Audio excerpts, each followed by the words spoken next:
Mr. Chairman, I would just like to, with the indulgence of the chair and the members, I also take exception to what the Commodore has labeled me as being makapili. In my testimony the first time, I said I am not pro-China, I am pro-Philippines. But I'm not makapili. He labeled several people as being makapili. And ako po'y apo ng isang guerrilla. So I took offense on that and I stopped following him. Ang nangyayari ho kasi reverse ngayon eh. Pag ang tao nasa gobyerno, nililabel ka as being makapili, just like that. And you know the reason, Mr. Chairman, why he called me makapili? I had an interview with a Chinese journalist. That doesn't make me makapili.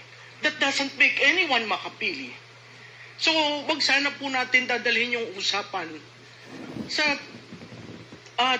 kune-question yung katauhan ng tao. That's why I never followed him. I used to follow him. I used to question him. But after labeling me as makapili, na hindi po, alam ng karamihan ng kaibigan ko, nag-decide na sana ako sa ibang bansa, pero umuwi ako. Pero for a man in uniform to call me makapili, that's insulting.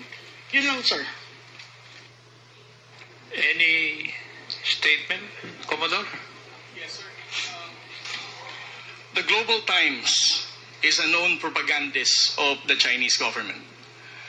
If you're going to look at those personalities na in-interview ng Global Times, you're going to doubt what is the objective, why such personalities are being interviewed.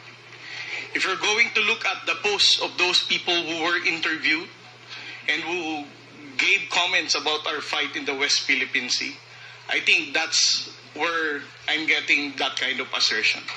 Again, this is just an opinion, but those opinion is guarded on what I have seen so far in their social media posting about how they reacted on our responses in the West Philippine Sea, about how they downplayed the level of aggression that the armed forces of the Philippines and the Philippine Coast Guard is experiencing in the West Philippine Sea, not to mention the abuses of the Chinese Coast Guard against the Filipino fishermen in Bajo de Masinloc. I am not labeling anybody as makapili unless you're going to support and toe the line for our fight in the West Philippine Sea. Ang laban po natin sa West Philippine Sea requires amplification of truth and factual narrative. Let us not distort the messaging of the Philippine government. Ang laban po ng West Philippine Sea, hindi lamang po ito laban ni Pangulong Bongbong Marcos. Laban po nating lahat ito bilang Pilipino.